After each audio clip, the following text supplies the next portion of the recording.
The Giants' familiar formula falls flat in San Diego, but there is big-time reason for optimism right around the corner.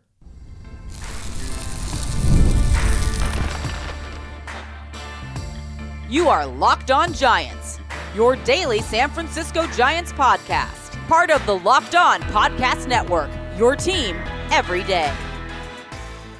Hello and welcome to Locked On Giants, part of the Locked On Podcast Network, where it's your team every day. My name is Ben Kaspick, and on the show we provide daily episodes Monday through Friday, talking about the San Francisco Giants in a way that's data-driven and rational, but also simple, passionate, and accessible to all. I'm a former contributor for the baseball statistics and analysis websites Beyond the Box Score and Rotographs. I've been podcasting about the Giants since 2015, hosting this show for over 6 years, and I'm a lifelong Giants fan. Thank you for making Locked On Giants your first listen every day. We're free and available wherever you get your podcasts, including YouTube, so check us out there if you have not already, and please hit that subscribe button wherever it is that you're following the show. This episode is brought to you by Monarch Money.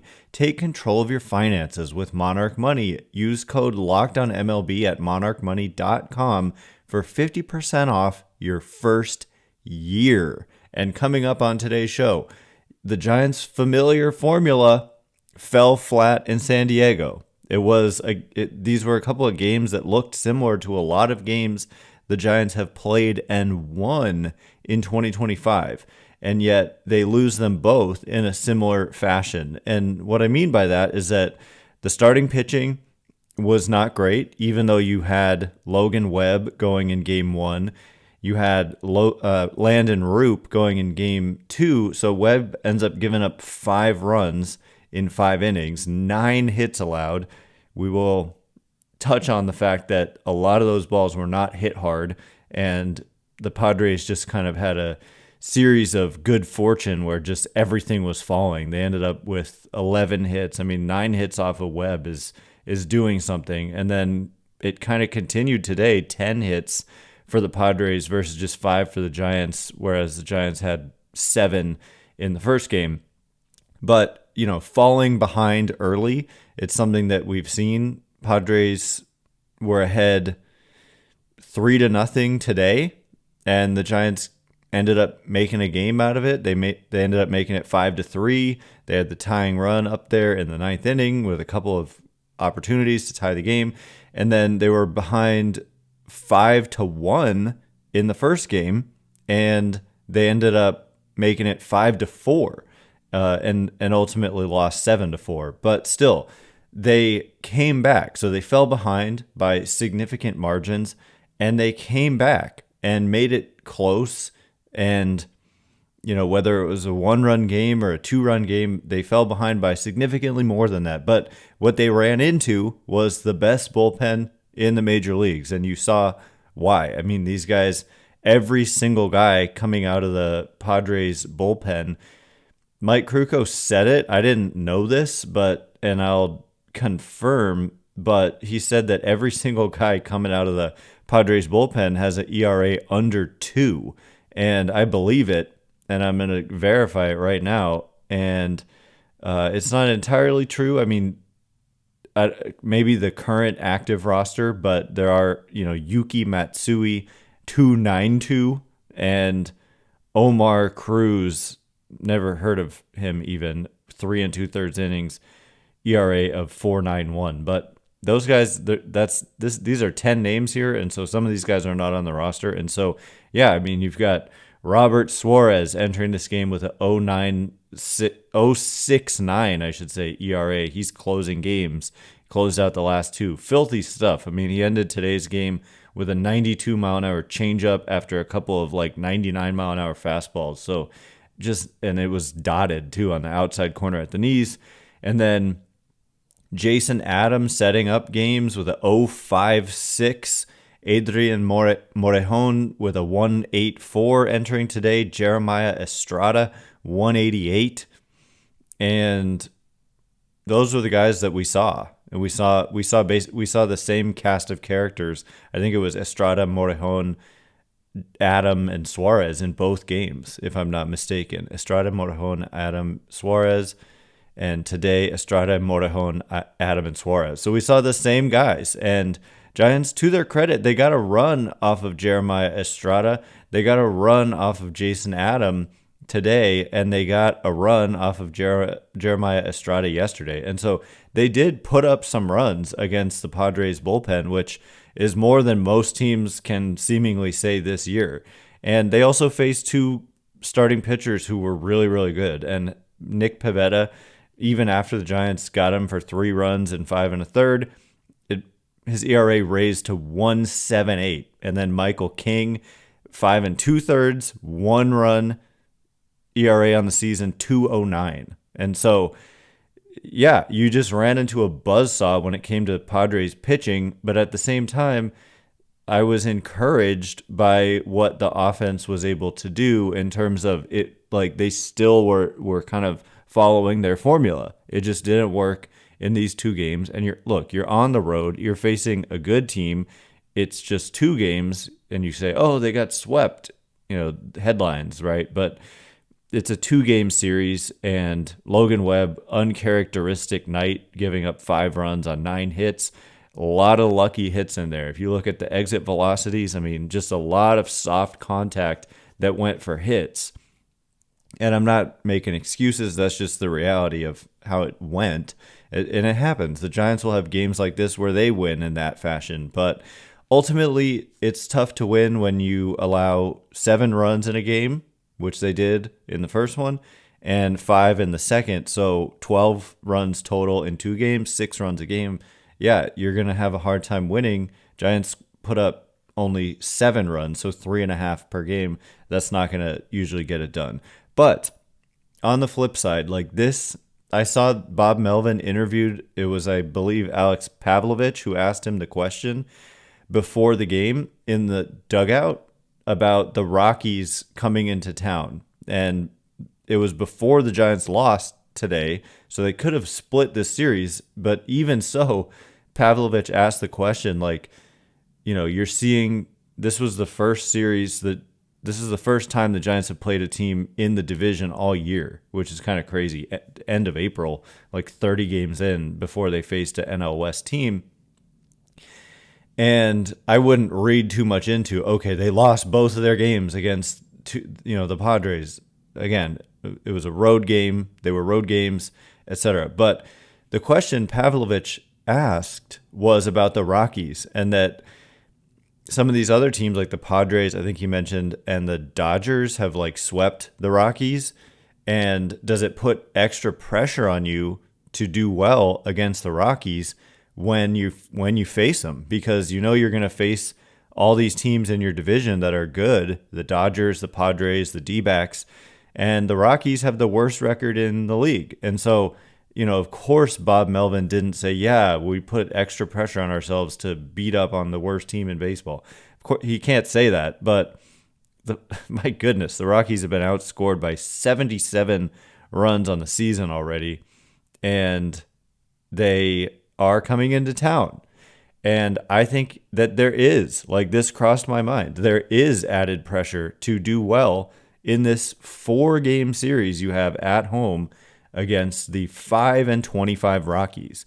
So instead of framing it as added pressure, I'm going to frame it as a big opportunity to get at least winning 3 out of 4.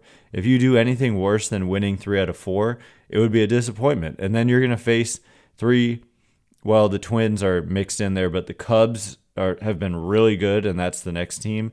And then you play the Twins on the road, and then the D-backs, who are also good. So then the schedule kind of does soften up. But the Rockies coming in for 4 starting tomorrow night, no days off, weird little 2-game road trip here.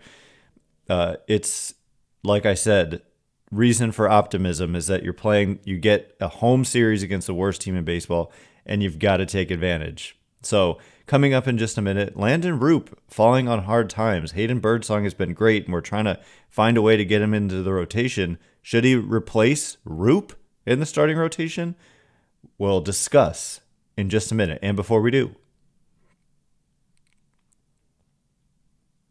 Today's episode of Locked on Giants is brought to you in part by Monarch Money. Do you ever check your bank account and wonder, where did all my money go? Between dining out, online shopping, and entertainment, it's easy to lose track. That's where Monarch Money comes in, your personal CFO, giving you full visibility and control over your finances. Monarch Money isn't just a budgeting app, it's a complete financial command center. You can track all your accounts, investments, and spending in one place. So you stop just managing your money and start building wealth. And to me, it's just a huge deal. Instead of juggling multiple apps, multiple websites, you can use Monarch to have it all in one place where you check your finances, track spending, and even plan long-term goals. So take control of your finances with Monarch Money. Use code LOCKEDONMLB at monarchmoney.com for 50% off your first year. That's monarchmoney.com, code LOCKEDONMLB for half off your first year. All right, here we go. We're going to get to the question of should Hayden Birdong replace Landen Roupp in the starting rotation. We've been trying to find a way to get Hayden Birdong into the starting rotation and figuring all the different possibilities with Jordan Hicks and how he's underperformed the expected numbers and the stuff quality is really good. And Justin Verlander, who's never made a bullpen appearance in his career in 20 years. And Robbie Ray, who's got the best ERA of any of those three, and yet the underlying numbers aren't really there for him.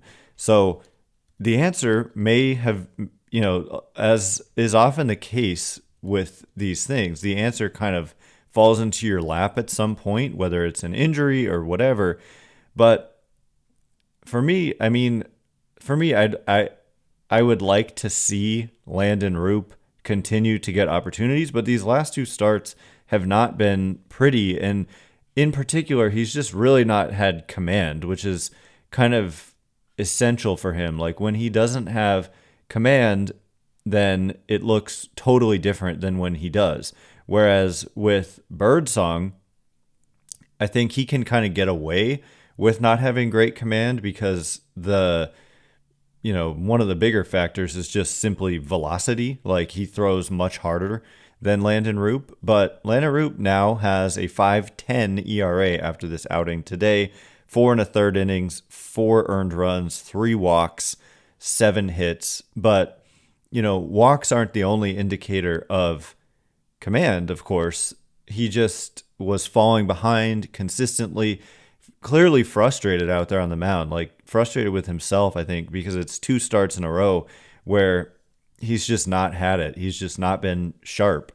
And so, his last start against Milwaukee, he went 3 2/3 only with 5 runs, 3 earned, 3 walks, 6 hits with 20 batters faced. So, and 2 strikeouts. So 3 hits and 3 walks and 6 hits in 20 batters faced. Almost half of the batters got either a hit or a walk against Roupp against the Brewers in his last outing.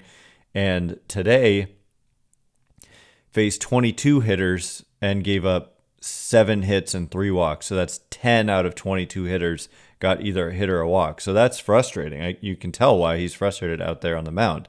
Now, nonetheless, he's continued to put up overall on the season strikeout numbers that you like. He struck out 35 out of 135 batters. That's a 25.9% strikeout rate, which is better than Major League average.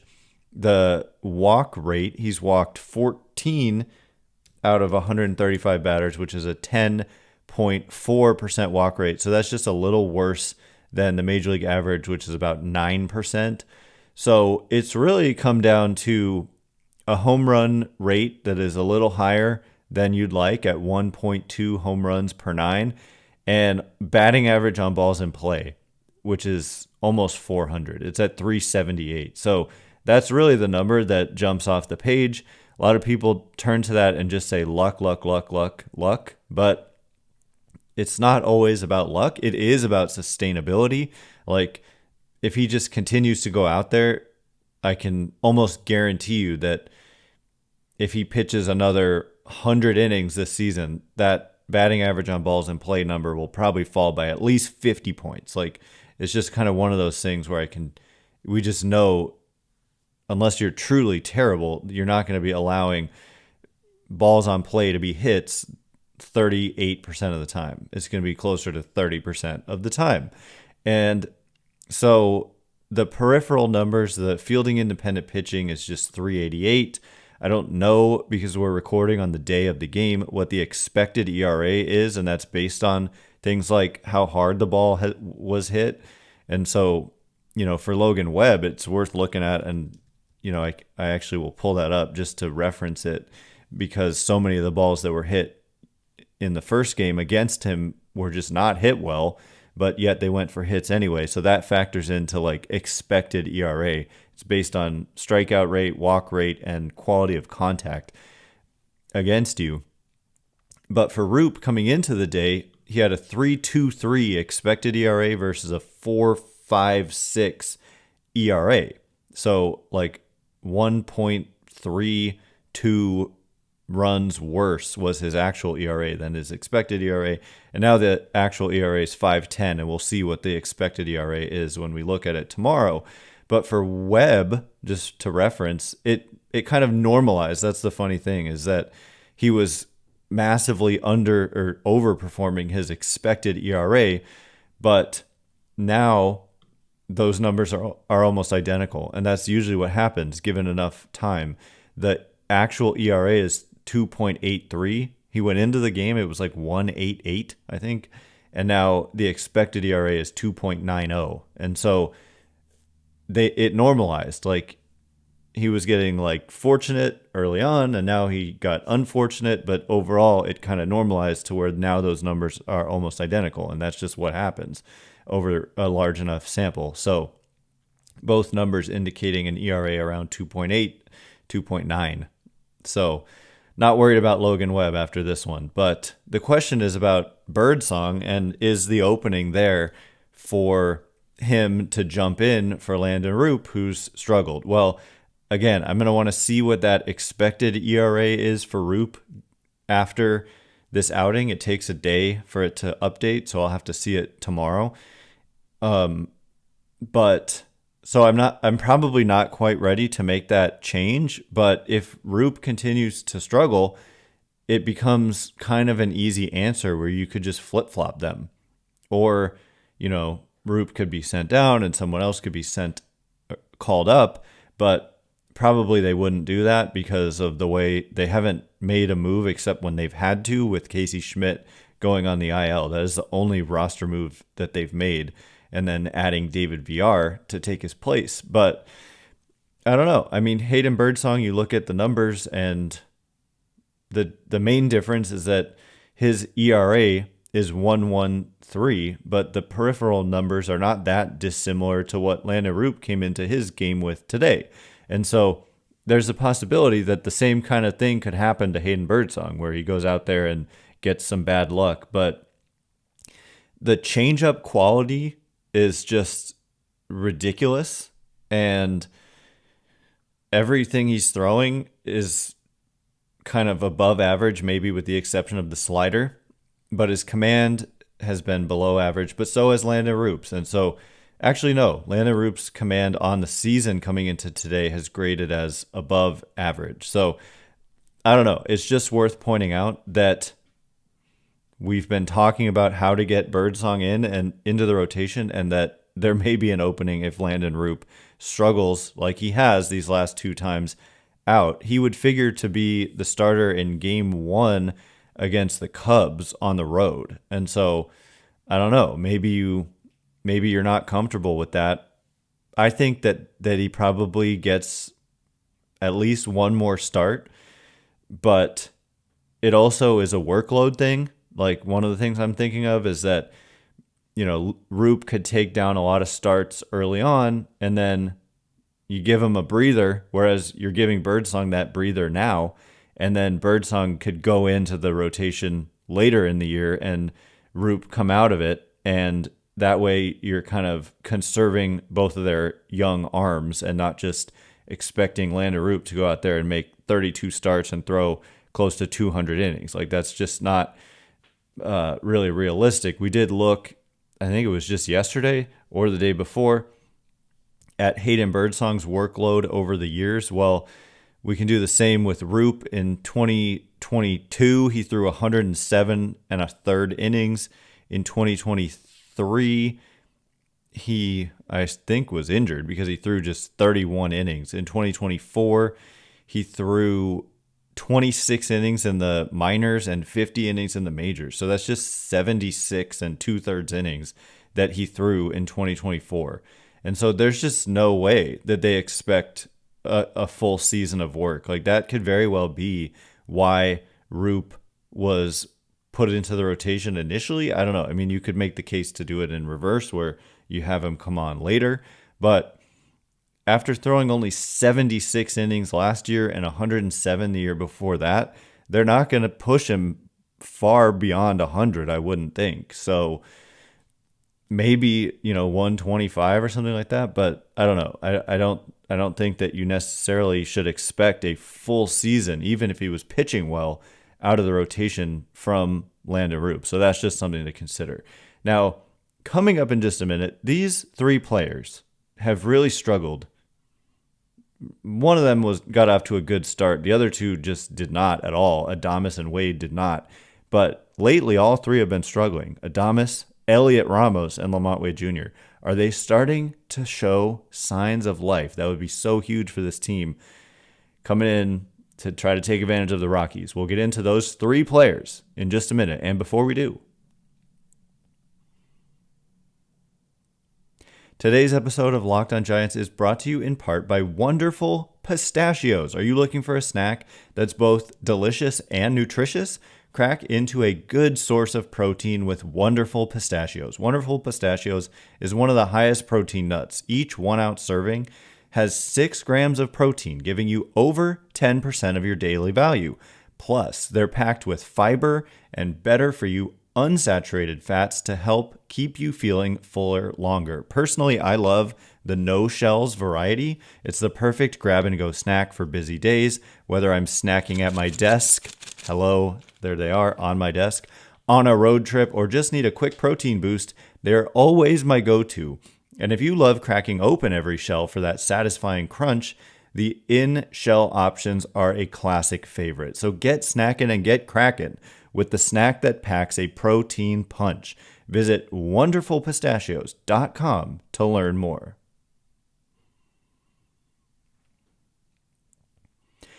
All right, as promised, we are going to get into the offensive seasons and recent performance of Willy Adames, Elliot Ramos, and Lamont Wade Jr. Thanks again for making Locked on Giants your first listen every day.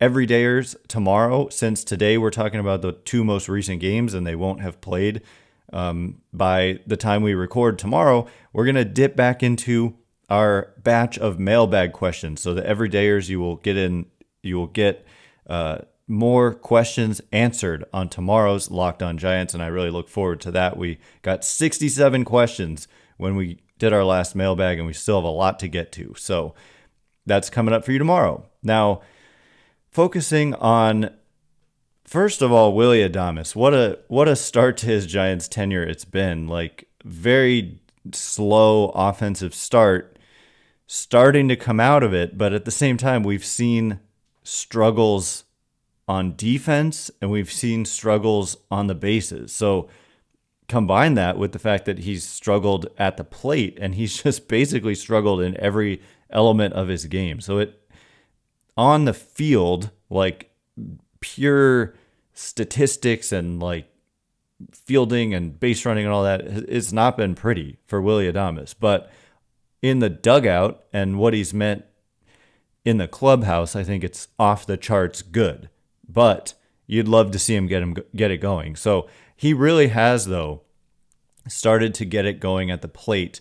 In today's game, no hits, but 2 walks. And that's one of the things we've started to see. His walk rate on the season now up to 10.9 0.9%, which is a couple points better than league average. His strikeout rate is just 23.4%. No strikeouts today. He did get picked off, though, like today. It counts as a caught stealing, or did he also get caught stealing? He did steal a base today. So he's stolen 2 bases on the season. He's been caught twice. It seems it's one of those things that I've noticed at times, and it just kind of drives me crazy that certain players or the Giants or whatever will, even when they do something good, they'll find a way to also do something bad. And that's kind of how it's gone for Willy Adames, in that he leads off the first inning today with a walk, and then he gets picked off. And then earlier, like a few days ago, he got on base. I think it was a big situation. Matt Chapman was up, and Matt Chapman worked a long count and was fouling off pitches and grinding. And then Adames got thrown out on the bases again. And then in game 1 of this 2-game series, Adames homered to the opposite field. Both of his homers like kind of not mirror images, just like replicas of each other. Right center field shots off the bat. Very impressive. And then he also hit a ringing double into the left center field gap. So starting to show power, which has been the most absent thing from his game, which is unusual because that's kind of how he does his above average work offensively. It's not really a high average. It's not really a high on base. It's kind of above average power. And that includes doubles. And we just have not seen it. He's been way below average in terms of, like, he has 25 hits and only 7 of them are for extra bases. So that comes a day after he had a homer and a double. So he had 23 hits with only 5 of them for extra bases. So a lot of singles and not a lot of hits. And so anyway, but he did that, and then he made just a horrible error on like a routine ground ball where he just threw it and gave Lamont Wade a horrible hop. Like, it was just an easy kind of across the diamond, no pressure throw, and he just threw it in the dirt. And it wasn't, it was kind of firm in the dirt, and it was just a really tough hop. So we've seen kind of the worst of Willy Adames on the field, but the whole point of this is to say he's trending upwards, and you can see it. Fangraphs has these kind of rolling production charts, and you can see that starting with, I don't know, around April 23rd or so. So for the last week, I can't include today because I'm recording this the day of the game, so it's not going to have today's game included. It is technically an above average day for him offensively when he collects the 2 walks. But yes, if we go back to the 22nd of April, not including today, with 2 more walks, he's hitting 280 with a 367 on base and 440 slugging, a 126 weighted runs created plus. And again, that's not including today, so that number's, it's a 126 weighted runs created plus, and today the weighted runs created plus is 122. So it'll stay around the same. So we're talking like 8 days where it's more like the Willy Adames we came to expect when he signed a $182 million 7-year contract. So it's nice to see, and hopefully he can keep it going. He is streaky if you look at what he's done historically. So hopefully he can get it going. He says he's a slow starter, and he certainly did start slow, but we're seeing him come out of it. And same is true of Elliot Ramos, who started out well for like a week and then really went into a slump, but now all of a sudden hit a long home run today, like on a high fastball. A lot of people have been giving him heat for swinging at high fastballs. Well, this was like high velo, top of the zone, and he just blasted it into the upper deck at Petco Park. He also drew a big walk in the 9th, working a tough at bat against Robert Suarez, and great bat flips, just elite bat flips on walks. I just love it. And so for him starting around April 20th or so, that's where you can see things starting to turn around. Yeah, April 20th till not counting today, he's hitting 333 with a 432 on base and a 367 slugging. So the power wasn't really there. It was just 033 in terms of the isolated power, but he hit a long home run today. He only had one other day with an extra base hit, and it was a double in that stretch since the 20th. So nice to see the home run today. And let's go back even to the 14th of April. No power to speak of, but a 291 average and a 365 on base. So certainly he's been better. And so that's always encouraging for me when a young player who's kind of still unproven in a way, goes through a slump and then comes out of it. And that's what we're seeing right now from Elliot Ramos. So I'm very happy to see that. And then finally, LaMonte Wade Jr., who's had the most miserable start of all. I suppose it was not a good day today. He did pick up a hit. He also, though, struck out 3 times. And overall in the season, 125 average, 253 on base, 238 slugging. So he's kind of coming out of it, but the low point was so low. It's like ridiculously low.